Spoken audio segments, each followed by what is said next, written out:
Good evening, ladies and gentlemen, and welcome to this evening's presentation of the ABCs of Health, Heart, and Prevention.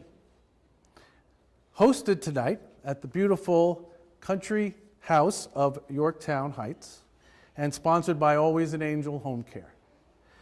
My name is Steve Velichko. I am the co-founder and CEO of Always an Angel Home Care and Always an Angel Franchising, and I am both blessed and excited this evening to introduce our speaker.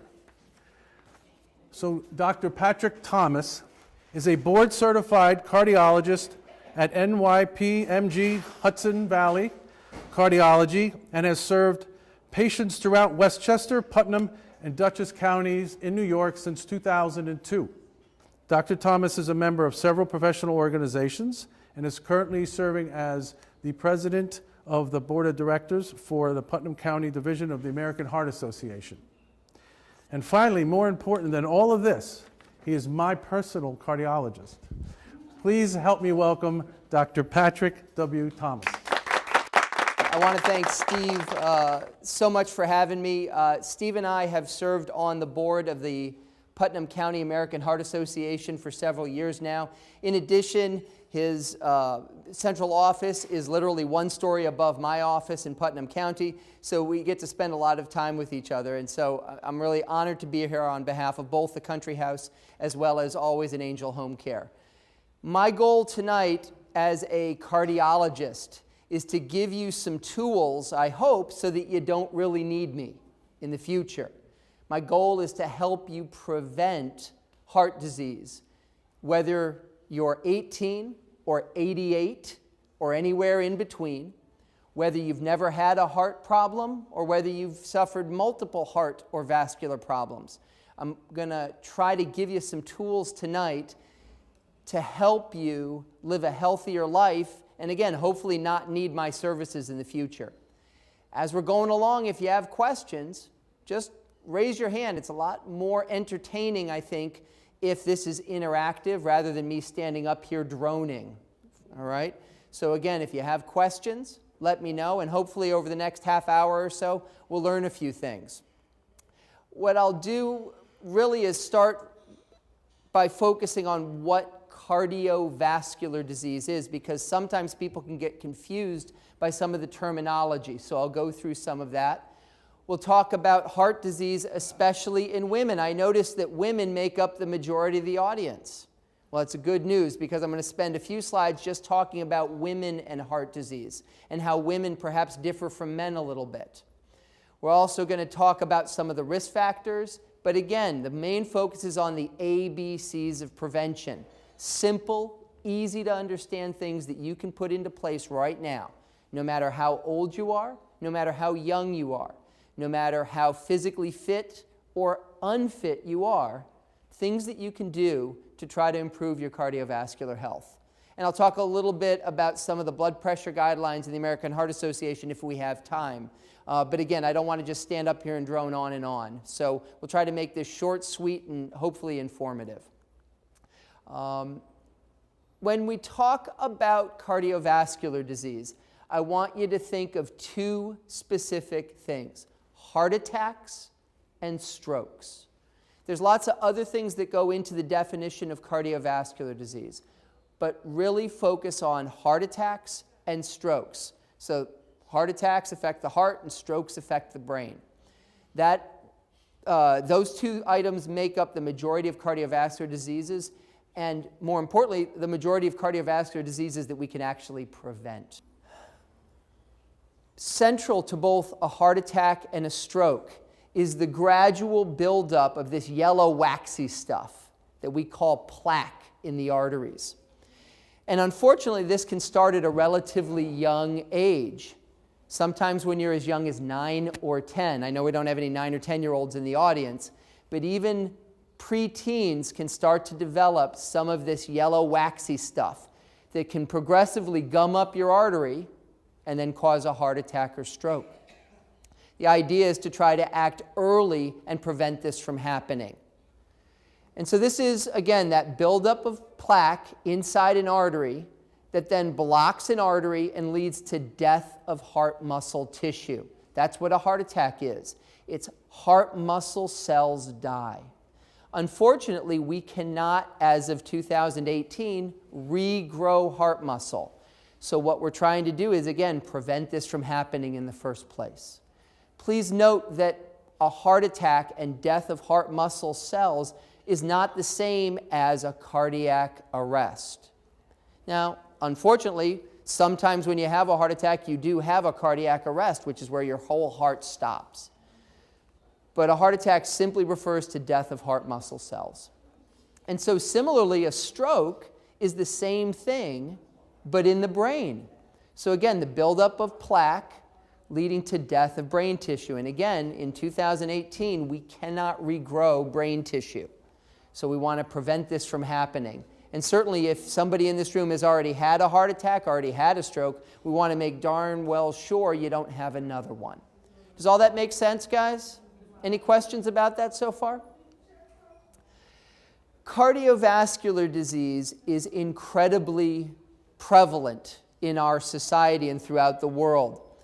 Our country has roughly about 300 million people. 100 million of them have cardiovascular disease, either having had a heart attack, a stroke, or some form of a blocked artery. This doesn't project very well, I apologize.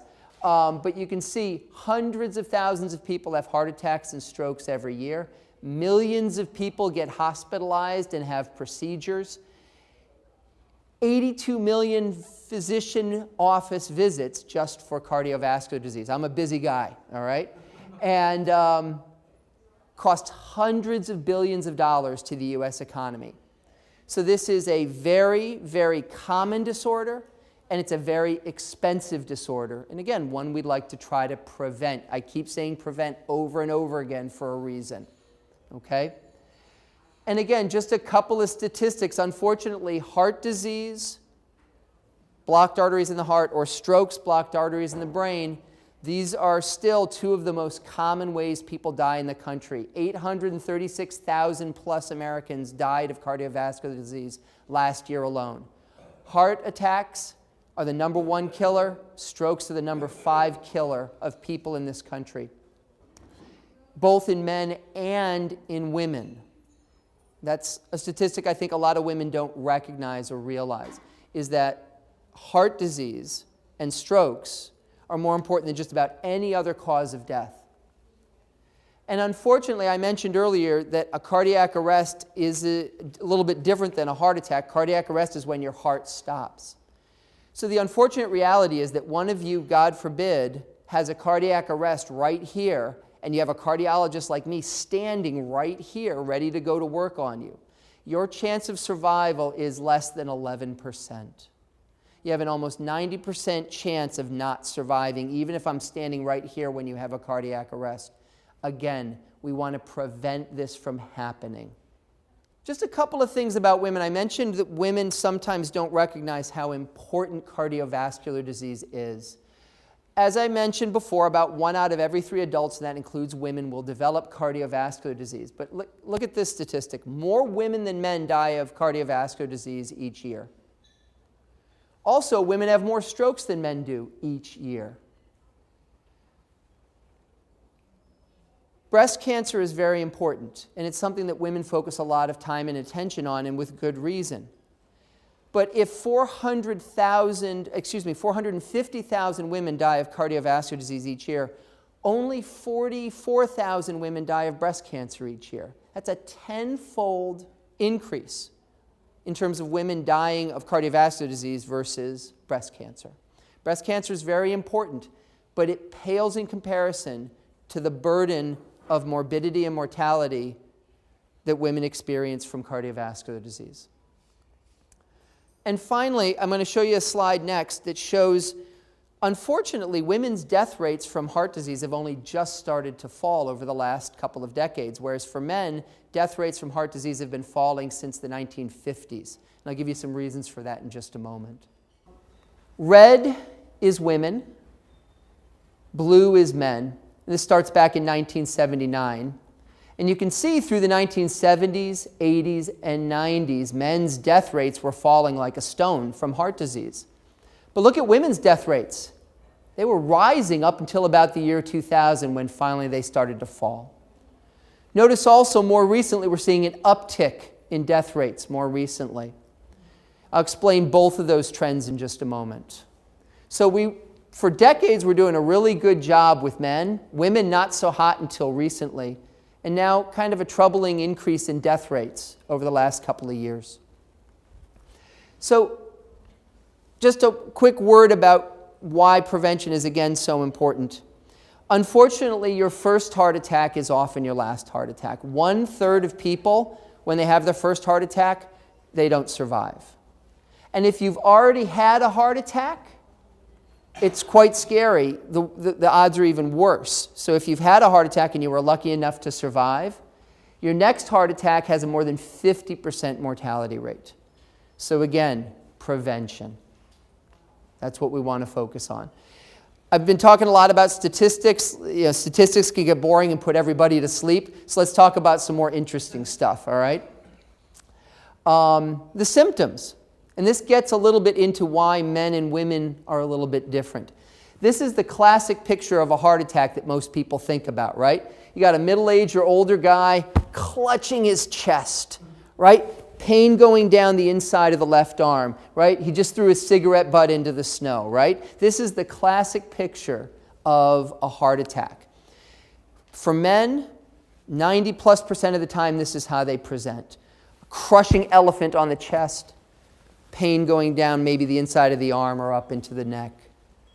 Maybe about 2/3 of women present this way as well. But 1/3 of women have unusual symptoms. And we think this is why women perhaps had higher death rates than men for a few years, because we didn't recognize this.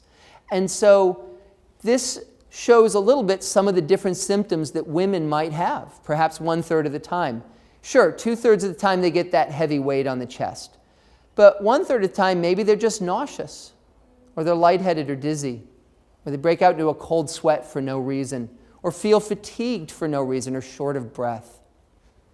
These are, unfortunately, symptoms of a heart attack in some people. Now, yes, people can be fatigued for lots of different reasons. People can be nauseous for lots of different reasons. It doesn't mean that every time you feel a little out of breath, you're about to have a heart attack. But what it means is you want to pay attention to your symptoms. And unfortunately, women would come in sometimes to our emergency rooms back in the 1980s and 90s saying they were having some pain between their shoulder blades. Doctors would look at them and say, oh, you're fine, send them home. Turns out they were having a heart attack, and they'd subsequently die. We now recognize that. And the importance of this slide is for you to recognize that women have unusual symptoms at least 1/3 of the time, and that if you have a question about your symptoms, get checked out. Don't sit there and wait. Get checked. So I have seen women who've come in repetitively vomiting as their only symptom and they were having a massive heart attack. I have seen women come in with a combination of cold sweats, short of breath, and feeling dizzy. So it can be a combination or just one. Yeah. I want you to remember an acronym. So that was talking about heart attacks. Stroke is different, and it's important to realize, I think there's a lot of misconception out there about strokes. Strokes, 90+% of the time, do not involve pain. So a stroke, death of brain tissue, there are no pain receptors in your brain. So when part of your brain dies, you lose function in part of your body. So the acronym B, FAST, right? B, sudden loss of balance, can be from a stroke. E for eyes, sudden loss of vision in part or all of a visual field. F for face, part of your face is drooping. A for arm, suddenly you go to lift up a bottle of water or a coffee cup and you can't because the hand's weak. Excuse me. S for speech, suddenly slurring words, or you're going to speak and nothing's coming out. And T for time. If you have any of these symptoms, yes, it might not be a stroke, but it might also be a stroke. If you're having any of these symptoms, call an ambulance. Get someone to call an ambulance for you. Don't mess around. Time is of the essence. Yes, with a heart attack, but especially with a stroke. We only have a couple of hours to act, before the damage is permanent. Okay? So be fast. Balance, eyes, face, arms, speech, and time. So those are the symptoms of a heart attack and the symptoms of a stroke. So let's talk a little bit about the risk factors. Why do people develop heart attacks and strokes? What are the things that lead to that? So I think, unfortunately, we have some risk factors that we can't do anything about, and we have risk factors that we can modify. The risk factors that we can't do anything about, sex is very important. So at any age, male sex is a greater risk factor than female sex. Age, all right? Unfortunately, if you're a guy and you're over 50, you're old, all right? And I think that applies to most people in this room, myself almost. If you're a woman, age is considered a little different. Women are considered old from a heart health standpoint when they're 9 or 10 years or more after the onset of menopause. And then finally, genetics, your family history. If you had a mother, a father, a brother or sister who had a heart attack at a young age, defined again as younger than these numbers, that puts you at higher risk. Now, we can't change your sex. Well, actually we can, but we won't go into that. I can't change your age, not this year. We're probably a decade away from being able to change your genetics. So stay tuned on that one. But for the moment, these are the risk factors we can't do anything about. So it's important to know these, but it's more important to focus on the risk factors you can change. This next slide, unfortunately, doesn't project well, so I'll walk you through it. These are the behaviors that directly lead to cardiovascular disease. And more importantly, it shows you how well we're doing in society. All right? We have smoking. We have body mass index. We have physical activity. We have healthy diet. We have cholesterol, blood pressure, and diabetes. These are the risk factors that you have direct control over. Okay? Smoking. I hope nobody smokes in this room, right? And if you do, you're quitting today, hopefully. You can see that, unfortunately, about a quarter of the population still smokes. And in fact, unfortunately, that number's rising after decades of falling. We think the vaping trend is contributing to that, which I'll get to in a minute. That's also part of the reason why we're seeing death rates start to go up a little bit, possibly. Body mass index. You can see roughly a third of the population is morbidly obese, 1/3 of the population is obese, and maybe a third of the population has a healthy weight. Physical activity. Most of us are couch potatoes, not moving enough. 50% of the population is doing no exercise whatsoever. I'll define exercise, especially for some of the older people in the group, in just a moment. But here's the teaser. You are never, ever too old to exercise. Healthy diet. Look at how awful this is. There is a little green on here. 0.5% of the population has a healthy diet. 0.5%. The vast majority is eating a frankly horrible diet. I'll define what that is in a moment. Some of you might be pleased, some of you might be a little unhappy. Cholesterol, blood pressure, and diabetes. All of these factors directly lead into your risk of developing cardiovascular disease. And the more of these risk factors you have, the higher your risk. All right? So any little thing you can do to make your cholesterol better, your blood pressure better, your blood sugar better, your weight, your activity, your diet, smoking better is only going to help. Any questions about this? I'm going to give you the keys to all of this in just a second. So let's talk about it. Let's talk about the ABCs of prevention, right? And this is not complicated stuff. A, avoid tobacco. If you smoke, quit. When? Yesterday, right? B, become more active. C, choose good nutrition. A, B, C. It's really not complicated, right? Don't smoke, exercise, and choose good nutrition. This, by the way, is not photoshopped. This is not a fake picture. This is an 89-year-old German gymnast. She's now 91, Okay?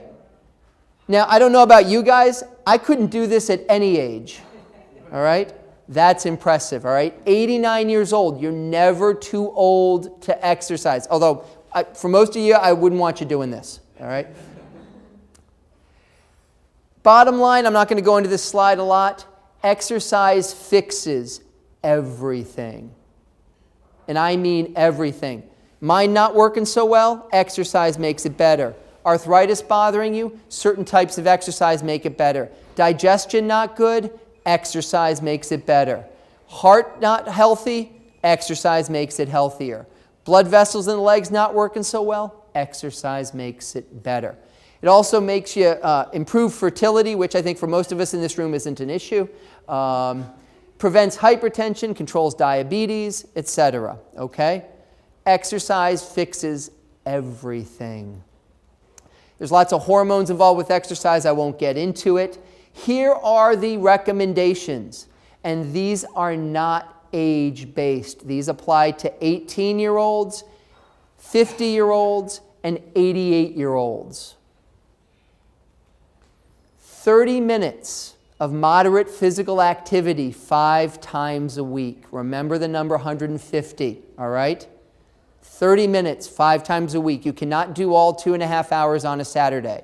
You have to break it up into even chunks, okay? Or 25 minutes of vigorous activity, right? So moderate activity, guess what, guys? It's taking a walk. I don't care how fast. I don't care whether it's flat. I don't care whether it's warm, cold, or indifferent. But just taking a nice stroll. If you have a walker, you need a cane, whatever. Just taking a stroll makes your heart healthier. Okay? So vigorous activities. So heavy sweating, getting out of breath, things like that. Obviously, for some of the older people in the room, if you're thinking about starting an exercise program, talk to your doctor first, all right? You may have some limitations that you have to work around. So don't go out there and try to train for the marathon without a little guidance, okay? Right? Any exercise is good exercise. I don't care if you're on a treadmill, bicycle, elliptical, taking a walk outside, doing chair yoga or chair Zumba, whatever, it doesn't matter. Any exercise is good exercise. And you're never too old. Remember that 89-year-old gymnast I just showed you? I got that beat. So this guy, 103 years old, lives in Japan, set the world record for the 100-meter dash. Did it in about 26 seconds. Now, he might have been the only one running in that age group, right? But that's okay. Right? And that he's smiling. It looks like a grimace, but he's smiling, right? You're never too old to exercise, all right? So again, I don't care that you got a bad knee, a bad back, a bad heart, a bad hip, bad eyesight. We can find a way for you to exercise, okay? Any questions about that? A lot of times you see in the paper it says walking is the best exercise. Well, just go out and take a walk. They just go out and take a walk. Exactly. I agree 100%. All right? I have heard every single excuse for why you can't exercise. Right? I've heard them all. I got actually somebody about a month ago did give me a new one I hadn't heard. But I think I've heard it all. It's too wet. It's too cold. It's too hot. It's too rainy. It's too snowy. Everything hurts. I don't have time, right? But this comic pretty much sums it up, right? What fits your busy schedule better? Exercising 1 hour a day or being dead 24 hours a day, right? It's just that simple, all right?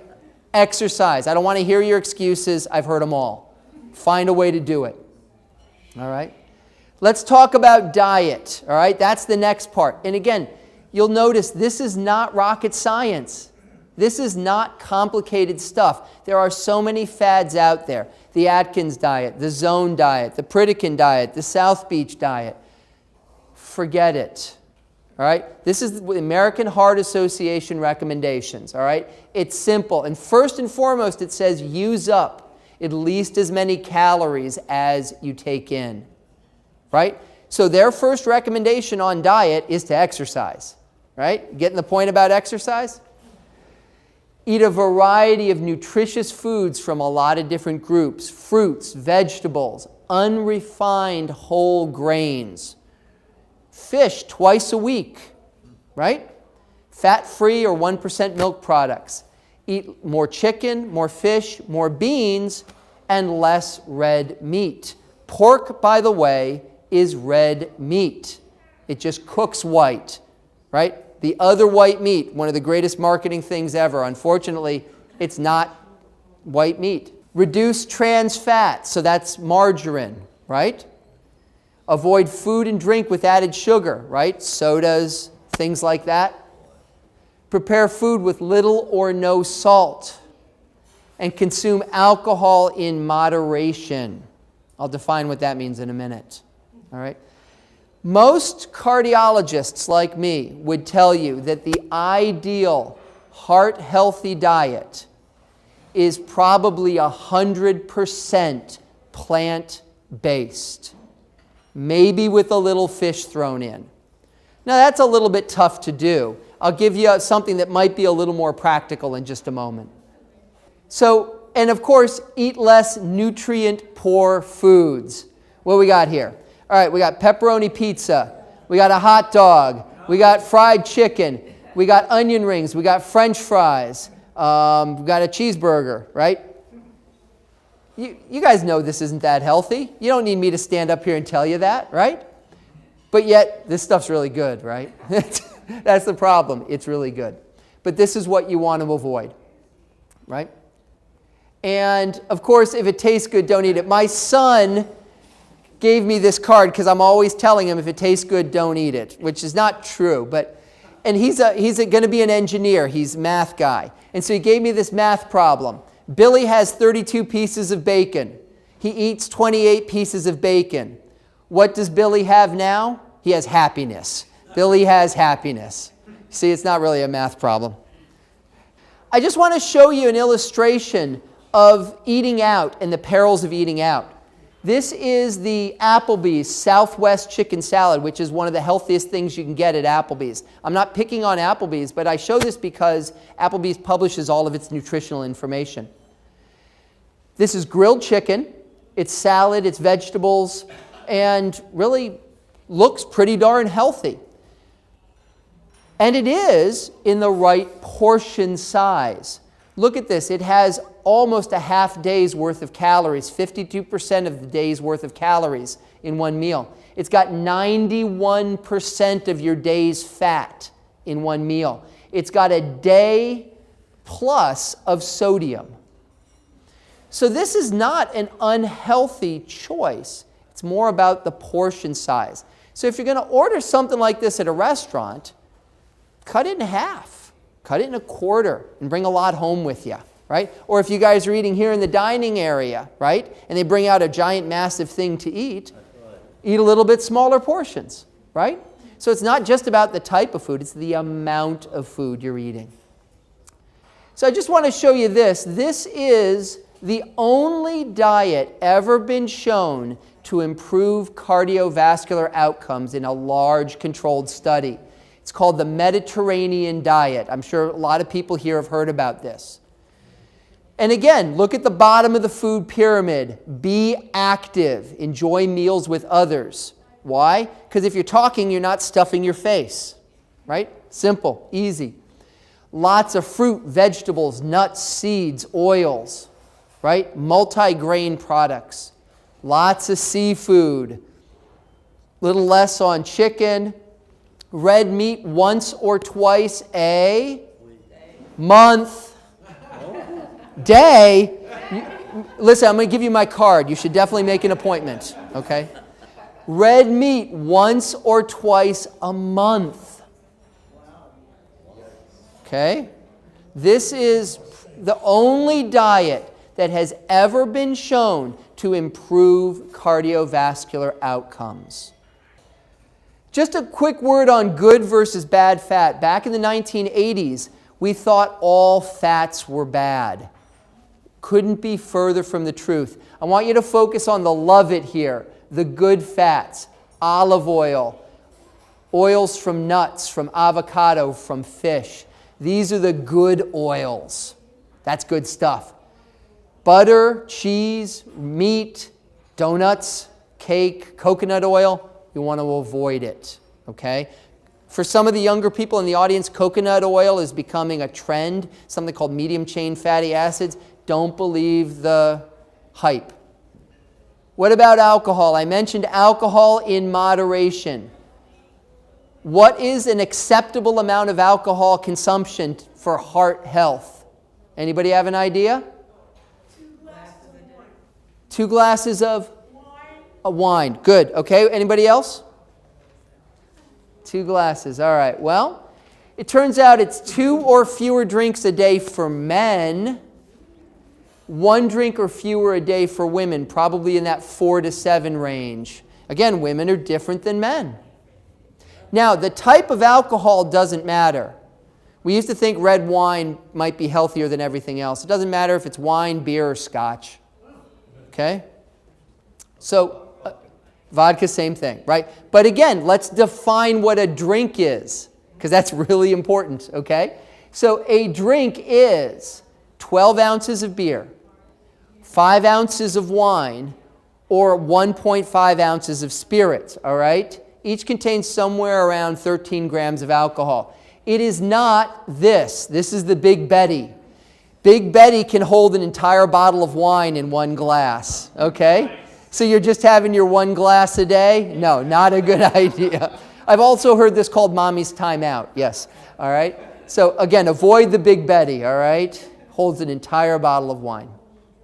And again, don't smoke and don't vape. I'm not going to spend a lot of time on vaping. This doesn't look like the type of audience that would do a lot of vaping. Let me tell you that vaping is unfortunately, it's a non-combustible way to get nicotine into your system, basically through inhalation of heated water, vapor, as opposed to burned tobacco products. So the companies that are making the vaping products are making these look like flash drives that kids use in their computer, right? They make it just to get kids hooked on doing this, right? The other thing they're doing is they're making stuff look like food products and candy. So, right, this is a food product, right? These colorful lollipops. So they make the e-liquid look just like it. Same thing with, look at that, apple juice boxes. They make the vaping liquid look just like it, right? So I can go on and on about this. I'm not going to belabor the point. The point is, companies are trying to hook our kids on tobacco, and if they can't get them hooked on cigarettes, they're trying to get them on nicotine vaping products, all right? Horrible, horrible, horrible idea. I'll show you one picture of popcorn lung. This is what happens when you vape and it rots out the insides of your lungs. So this is called bronchiolitis obliterans, something to probably avoid. I'm not going to spend a lot of time on medicines as we're wrapping up because we're getting close to 7 o'clock. But medicines can be very important. We talked about diet, right? We talked about exercise. But for some people in this room, myself included, diet and exercise sometimes is not enough. And we need medicines to either control our blood sugar, our blood pressure, or our cholesterol. I want to emphasize how important these medicines are. And if your doctor tells you you should be on a medicine for blood pressure, or for cholesterol, or for blood sugar, you should absolutely take it. And the reason is simple, right? So certain classes of cholesterol medicines, statins, used to lower cholesterol, reduce the risk of heart attack and stroke, even in people who have never had a heart attack or stroke. Same thing with blood pressure medicines. Same thing with a baby aspirin a day for certain higher risk individuals. Again, I'm not telling people to take or not take these medicines. That's a conversation between you and your doctor. But if your blood pressure is high despite exercise and diet, and you need to be on medicines, you should take them. Cardiologists in particular are often considered pill pushers, right? We give out medicines like candy almost. But unfortunately, there's reason behind this, or fortunately I should say there's reason behind this, because the evidence shows that if you treat your cholesterol, you treat your blood pressure, and you take an aspirin if you need to, you reduce the risk of heart attack and stroke. Any questions about that? Is drinking wine or beer or scotch actually beneficial? And I'll just say that we have no controlled studies on that. We only have what we call observational studies. And there is a suggestion that if you're a woman and you drink somewhere between 4 and 7 alcoholic beverages a week, there might be a little protection for your heart. And if it's a guy, somewhere between 7 and 10 alcoholic beverages a week, there might be some protection for the heart. They've just started enrolling at a National Institutes of Health sponsored study, randomizing thousands of people to a drink a day or nothing, and they're going to follow these people for about 5 to 10 years to find out whether or not there actually is benefit. So we'll know in a few years. But observational studies suggest there might be some benefit. Now again, if I were to prescribe alcohol to somebody, the FDA would be very unhappy because obviously there's lots of downsides to alcohol as well as potential upsides. So I'm certainly not telling everybody to go out and have a drink, but I'm saying if you do consume alcohol, the small amount that I described might have a little bit of protection.